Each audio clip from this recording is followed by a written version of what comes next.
So first, can you just state your name and then your role in the company? So I would say, for example, like I'm Kelly and I'm the founder and CEO of Dapper Boy. I'm Sara Medd, and I'm the founder and CEO of Greyscale Goods. And so can you tell me a little bit about your background? Like, where did you grow up, and then where have you lived, and where are you living now? I grew up in Virginia, right outside Washington, D.C., and then I moved up to New York City for college. I went to Fashion Institute of Technology, and I was there for 7 years, and then moved out to LA, Los Angeles in 2010, and I've been here since then. So now it's going on 8 years. And then, so you went to FIT, and so that was for your undergrad? Yes. And what did you study when you were at FIT? I studied merchandising there, fashion merchandising management, and I graduated with Bachelor of Science. And then can you tell me about your work history between, graduating and now? Sure. I started my career, I think it's kind of important to note that I started my career in retail. And so I have a visual display background, and I've kind of grown up in clothing stores. That's kind of where it all started for me. And then I worked there during school at J. Crew in Rockefeller Center. And then after graduation, I got a job at a wholesale company, and we did private label for Dillard's. It was the career sportswear label there. And I started out in wholesale, and then I moved over into the product development design department, and I worked as an associate designer. And then, so then I decided I hated being in an office, and I needed to switch it up a little bit. So I reached out to actually someone, this is fun for history. I reached out to someone who tweeted that they needed an intern at Vogue, and I said, I'll intern. And that's how I started in styling. And so I started interning at the Condé Nast International office, and worked on shoots for Russian Vogue and Italian Vogue, and I loved it. And so then I started getting hired as assistant stylist, and that's when I moved out to LA. And then I was assistant styling for 5 years out here. And I still continue to do shoots. I work on shoots here and there if it's a client that I really love. 'Cause it's fun to be on the production side of things. It's just kind of a fun, active environment. And then which term do you use to describe your gender identity? I'm cis female, and I use she, her pronouns. And then what about your sexuality or your sexual identity? I say I'm gay. And then can you tell me about your role in the company and what, like, a typical day, or if it's not typical, maybe just describe a little bit about why it's not so typical? Sure. I pretty much wear all the hats. I do almost everything myself. I have a couple of rotating assistants, but really at this stage, it makes the most sense for me to do most of it myself. So I'm answering customer emails, I am shopping, I am writing notes to the customers to include in the boxes, doing the budget and invoicing and all of that. So I really, every day is different, but on a weekly rotation, things kind of mirror week to week. And then how would you describe your personal clothing style? I like to use the term hard femme. So it's on the more feminine side, but it's where a lot of people will say tomboy femme if they're, on the more feminine side of tomboy, but I like to say hard femme because I like a little edge to it. I'll wear heels with a leather jacket, or I dress up. I'll wear a dress for a special event, but I'm usually just most comfortable in t-shirt and jeans, to be honest. And then I'm just going to talk a little. I just have a quick question. Okay. So I don't know if I'm just going to ask. If a question ever doesn't make sense for Greyscale Goods, just tell me it doesn't make sense. So So what was your experience shopping for clothing or styling yourself before starting Grayscale Goods?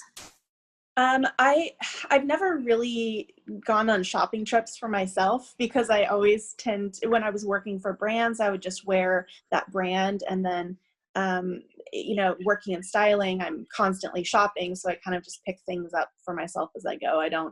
Um, I don't really go out shopping for myself, but I would say that as a professional shopper, I've kind of learned how brands fit for the most part. So I can kind of just look at something and know if it's going to fit or not. So I don't even try anything on anymore. I just buy it if I like it.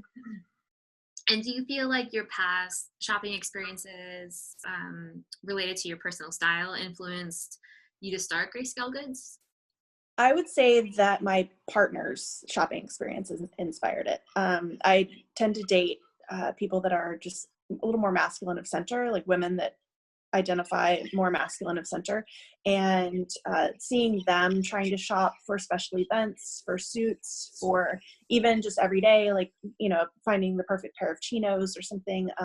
That experience for me really opened my eyes to the struggle that's out there, and realizing that there is a severe lack of options for shopping. And, I live in LA, and, I did live in New York, and we have a lot more access to shopping outlets, places like Top Man or even Zara, isn't everywhere in the US. And so we have access to a lot more stores here.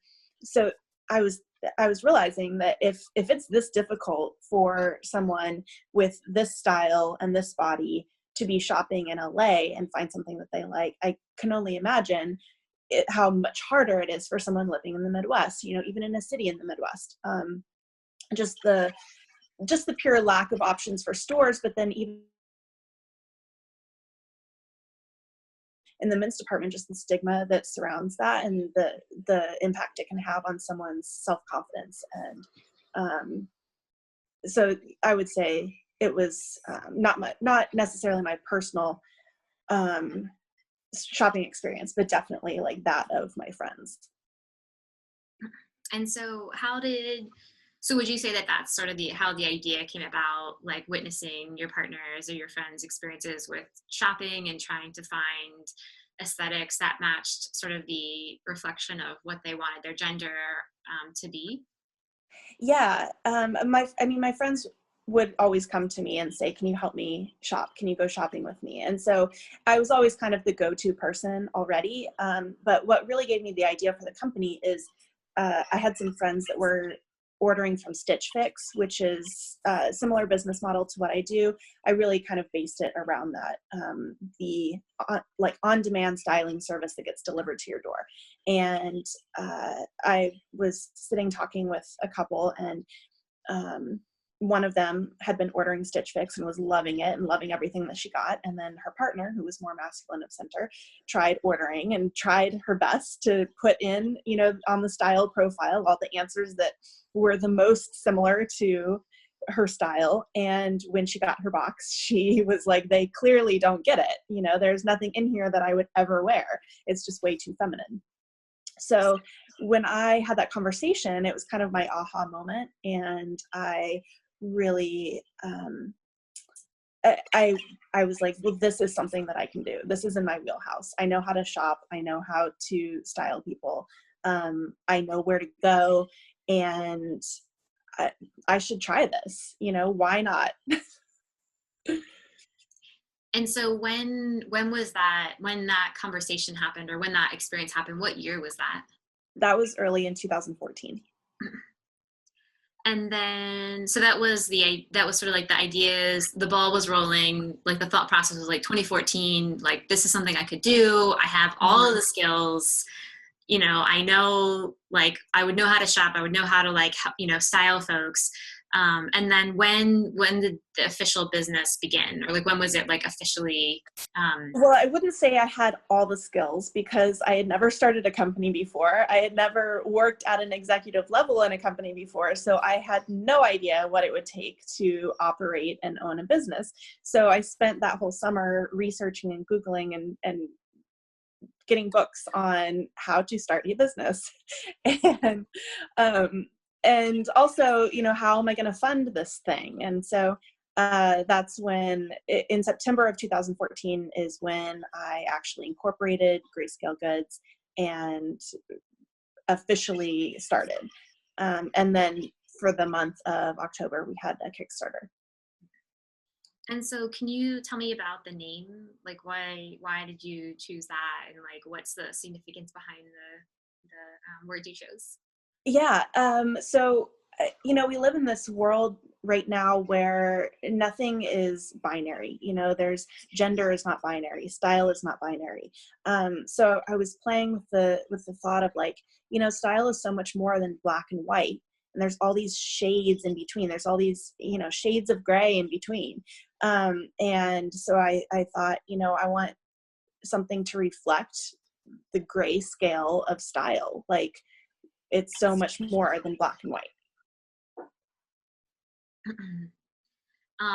That was a great quote. That would be something I would put in the teaser. You know what I mean? And then can you tell me about the business model? Like, how do people get the services, and like just how does it work? Sure. It's all online. So the customer will go online and fill out a style profile and tell me about their sizes, about their style. It's mostly a lot of pictures that you click on what you would wear out of those pictures. And then they place an order, pay a $48 styling fee, and then they receive a box in the mail that has been personalized, and everything is personally selected. And it includes a prepaid return envelope. So anything that they want to purchase, they can purchase and I'll charge them for. And then anything that doesn't work out, they can just stick in the mail and send it back to me. So it's exact like Stitch Fix, like the same Yeah. kind of thing. Yeah. And Truck Club. Well, they're right. Mm-hmm. And so it's more, so when they engage in the service, it's not borrowing, it's they're buying unless it doesn't work out. So you're helping them to purchase items. Right. So essentially it's the same idea as a personal shopper. They're just getting it delivered to them. So they don't have to have, the access to the city with the personal shopper or the access to the stores. They get it. I have customers that are in very rural areas and small towns, and they're getting the same access as someone that lives in Los Angeles or New York. Can you talk about where, so are a lot of your customers, like where are they? Can you talk about where some of them are in addition to like small towns? Like what's one of the small towns like that they're in? Sure. They're really all over. I mean, I have some customers in Hawaii, and I think that's important because my parents actually live in Hawaii, and they complain all the time about the lack of shopping there. And so that's something that not all companies will ship to Hawaii for the same price, but that was important to me because of that. I have customers in New York, Brooklyn. I have them in Los Angeles. I have them in San Francisco. A lot in Northampton, Massachusetts, which I've learned since, and in conversations, that there's quite a big queer community there. So that makes sense now. But I really have them all over, and so it's really important to me when I'm selecting clothing to make sure I know where it's going, because the climates are different everywhere. So even in November, if someone's in Iowa, I'm going to send them something completely different than something I'm sending to someone in Miami. Do you have anyone in Iowa? Do I have anyone? Yeah. I've had customers in Iowa. My family actually lives in Iowa. Really? Yeah, all of my cousins and my aunt and uncle, and yeah, I have a huge family in Iowa, and I'm pretty sure my cousins went to Iowa State. That's cool. Yeah, it's funny. I just moved here like a year ago or a year and a half ago. Uh-huh. And yeah, it's an interesting place to live. It's rural. Yeah. And so So I'll stay on the customer questions. Can you, so if you were going to describe like who the people are, who are customers, like what what do they look like? Or is it broad range, or is it a tight range, or? Um, it's really a huge range. My customers are primarily, I would say, like late 20s up to 30s, early 40s. A lot of professionals, a lot of people looking for clothes for work, a lot of people looking for special event clothing.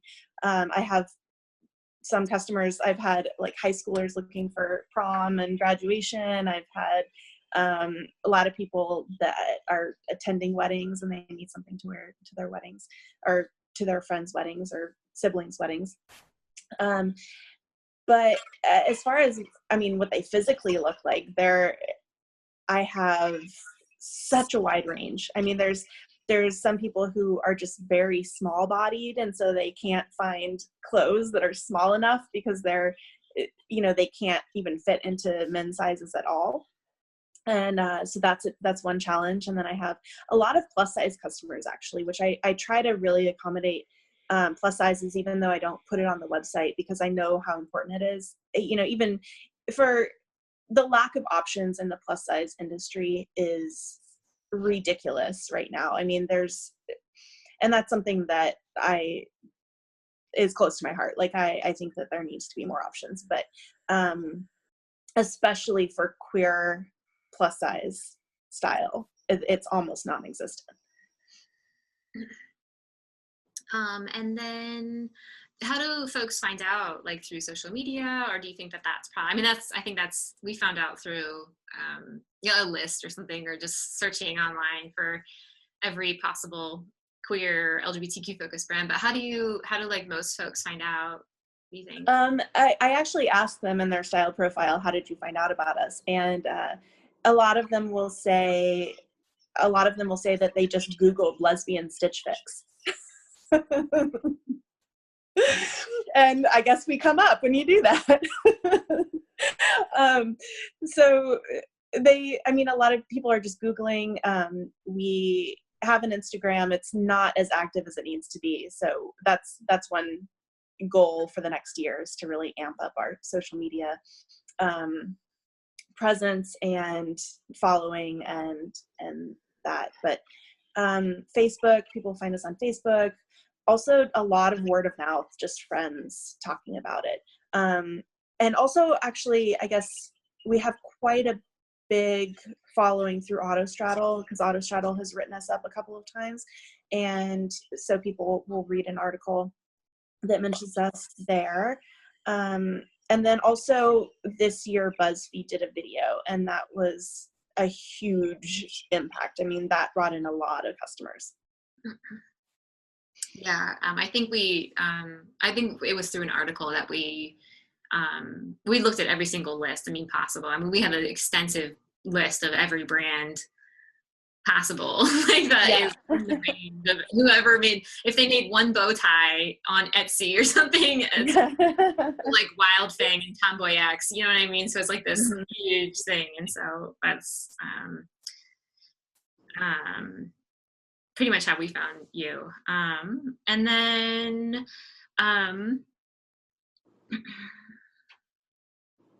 and so going back to, so when are trends important to you? Like can you talk about how you think through trends, or if you do? I'm assuming you do, but if maybe you don't, but how do you think through trends, or like inspiration for like the customers that you have? I mean, I watch runway shows, I read magazines, but I would say that my biggest inspiration for what I'm sending to customers, because they're just regular people and they're not looking for red carpet or couture or anything. And so I'm mostly looking at my friends and seeing how my friends put things together. And we have a really stylish queer community in LA, and so I'm constantly like watching what people are wearing out to the bars or parties or whatever, because I'm constantly inspired by how they're putting things together with accessories or just, little nuances, layering. Yeah, there's some really stylish people out here. And then, so would you say, do you ever look to folks? So I guess it's pretty, unique to the individual, how it works, but do you ever look at, what like queer celebrities are wearing or anything like that sense, or is anyone who you might keep on the radar for like Instagram or things like that? Yeah, actually that's, yes, we have a whole list of style icons in our customer profile, the style profile that they fill out. And so they click on who their style icons are. And a lot of times my customers will suggest certain ones. Like I learned about Esther Kwok through some customers that were saying, that is my style. And then I'm always watching what Evan Rachel Wood wears on the red carpet. I'm watching what Ashlyn Harris is wearing on her Instagram. Ellen Page always puts together some good outfits, both the red carpet and in everyday. So those are probably my top three. But I'm also watching what the guys are wearing, like what David Beckham wears, what Ryan Gosling is wearing. Like there's I'm really watching everybody and trying to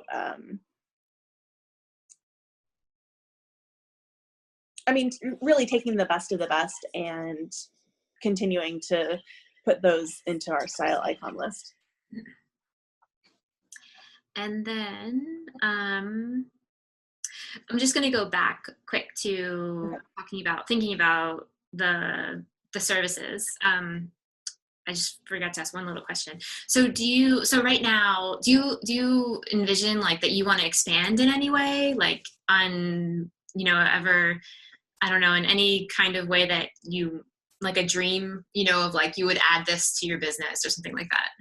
I have so many ideas and so many ways that I want to expand, because I think that because we are at the beginning of this journey for queer fashion, there's so many opportunities and there's so many things that need to be done. And so I'm always coming up with new ideas, but I think that my top two would be manufacturing, because right now I'm limited to what other people are manufacturing, and that is still lacking. So there's certain things that I would really love to manufacture and also have just readily available for customers all the time. And then plus size, definitely. Once I manufacture, I want to have plus size offerings for anything that we make. So yeah, I would say those are like next in line. And then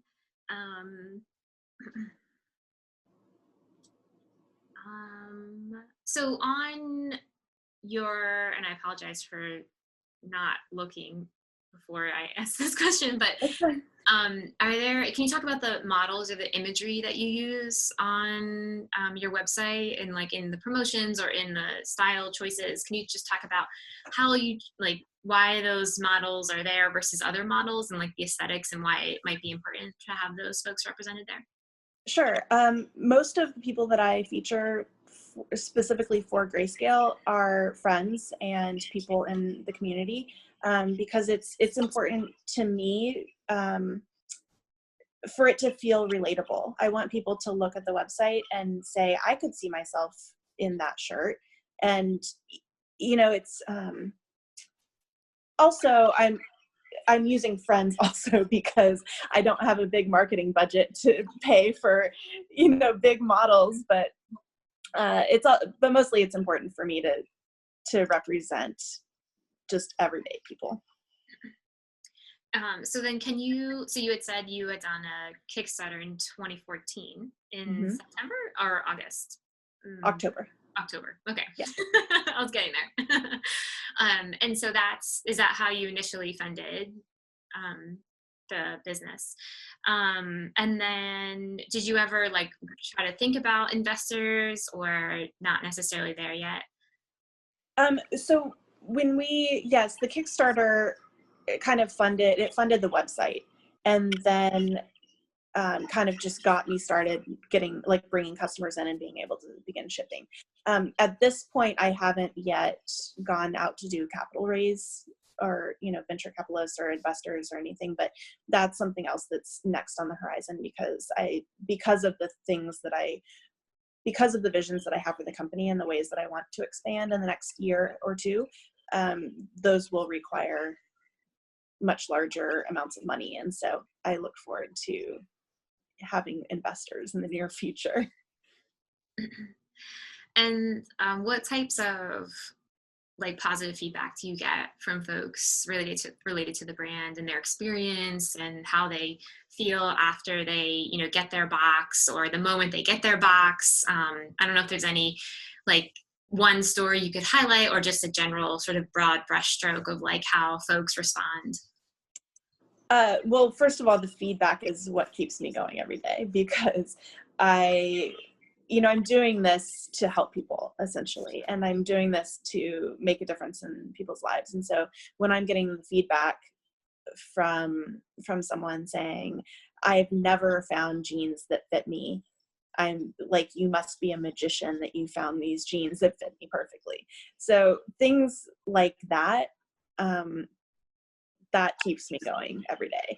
And, I found a video online of a customer doing an unboxing, and she wasn't a big YouTube star or anything like that, but she has a channel and she ordered a box. And so I got to watch a customer unbox her box of goods and see on her face the reaction, and the things that I sent her a jacket and a shirt and something else, but she tried on the jacket, and just watching her like move and be like, this is actually really cool. It's like she didn't really expect to like it as much as she did, or it's something that she wouldn't have picked out for herself.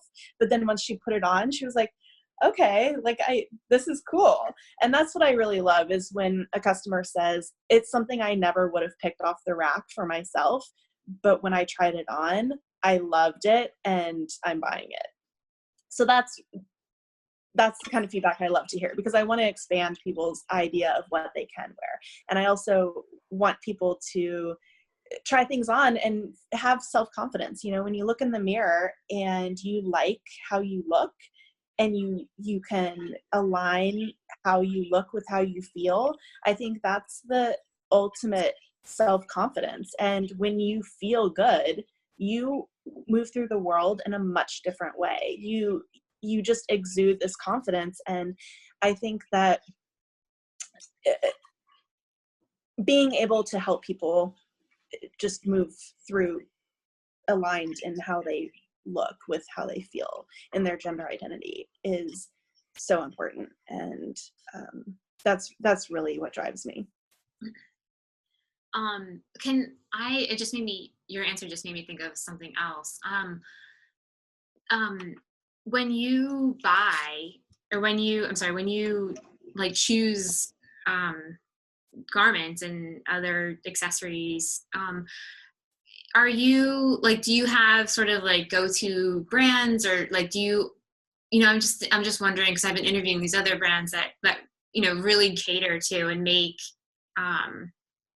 garments that are like targeting LGBTQ, masculine of center, trans masculine, etc. kind of folks. Like, do you use a lot of those brands, or is it a mix of a variety? Like, can you talk about that a little bit? Or Sure. I have a mix of everything, but when I can, I really try to incorporate those other brands. I've worked with Kipper. I carry some items from Kipper.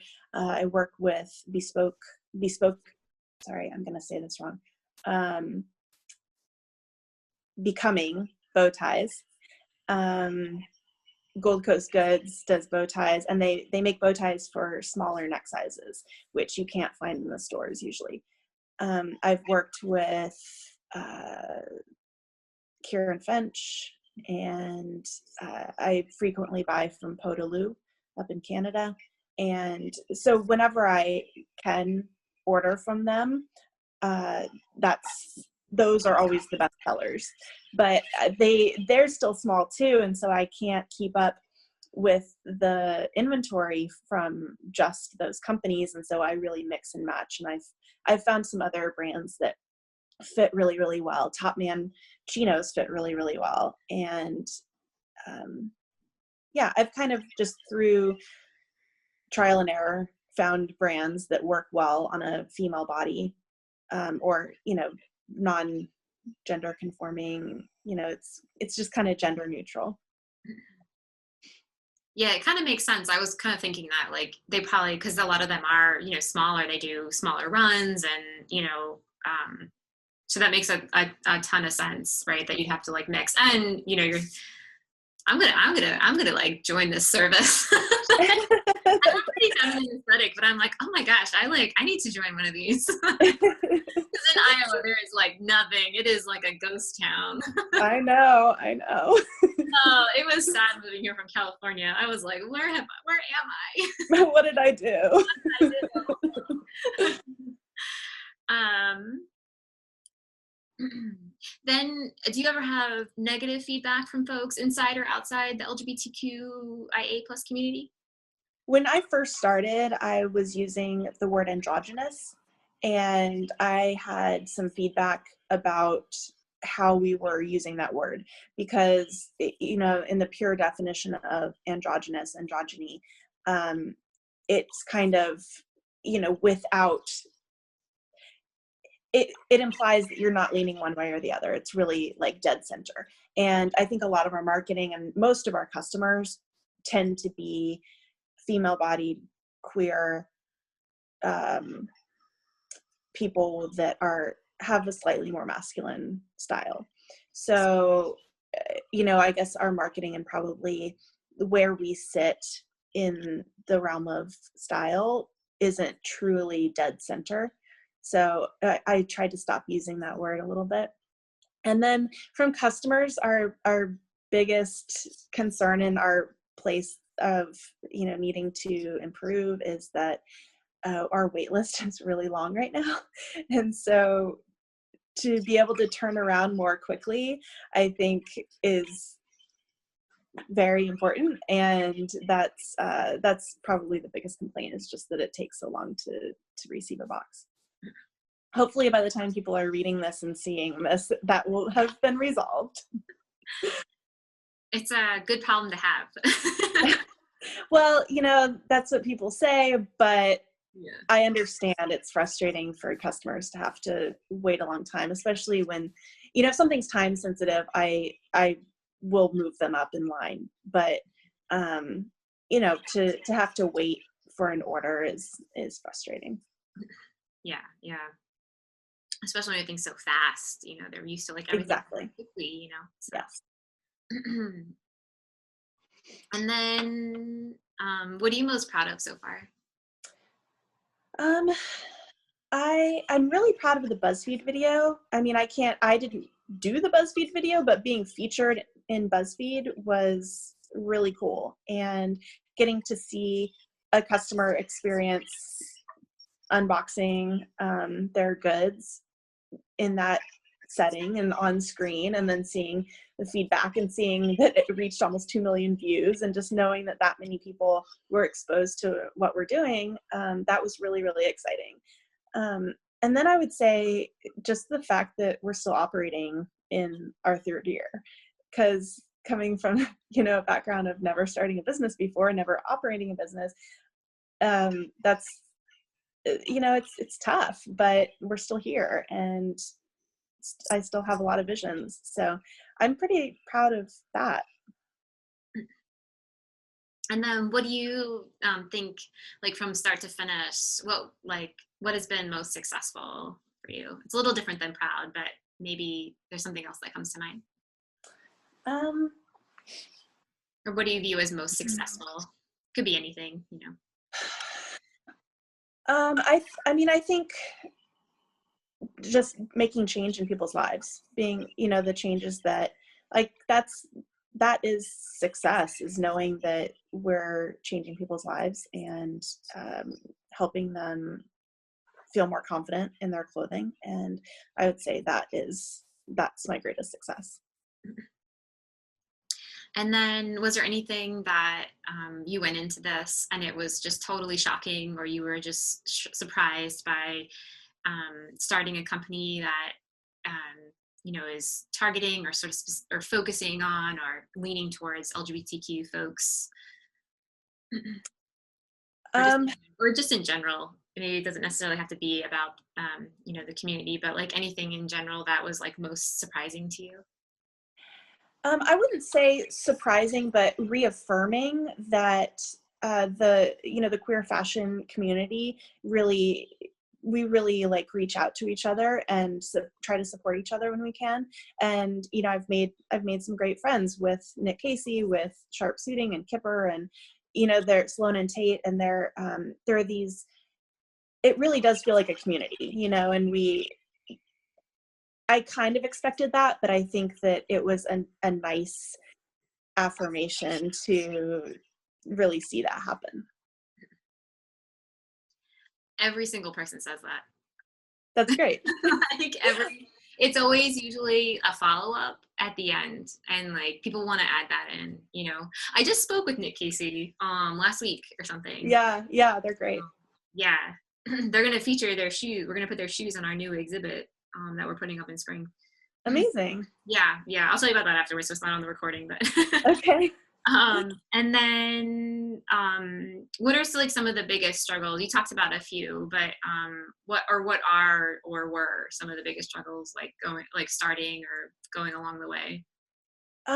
Just the amount of work that it takes, and balancing the work with personal life, but also balancing all of the different aspects of running a company, because I'm a creative person, and I'm someone who thrives on creativity and not so much the operations and funding, financial side of things. And so having to switch gears so quickly, from looking at Excel spreadsheets to, putting together, styling a box, and just the switching gears, I think it's been, yeah, wait, was it about challenging? Was that the question? Yeah, Sorry.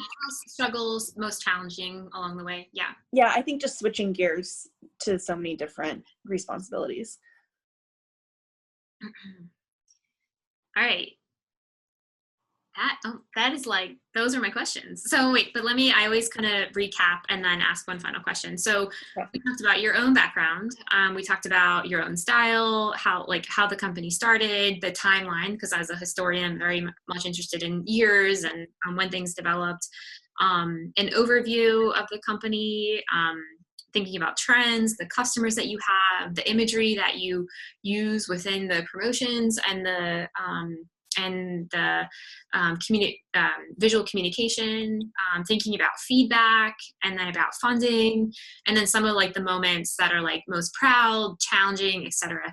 Is there anything else that we didn't talk about in relation to Greyscale Goods that would be important for me to know, like as a historian, to sort of tell the history and the story of why and how you got started, and some of like the nuances of your business?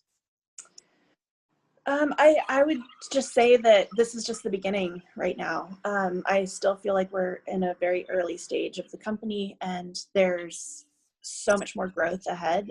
So many things that I want to do, and things I want to branch into. And so I feel like at this stage, like we're very much functioning and running and serving customers, but there are a lot more facets that I want to add to the company and grow the brand. So I think that there's a lot more to come. Awesome. And then I didn't would you be okay sharing your age or how old you are? Sure, I'm 35. Okay. Just I know I didn't put it on the questions, and I apologize for asking one that's not on there, but I always double check. Cool. So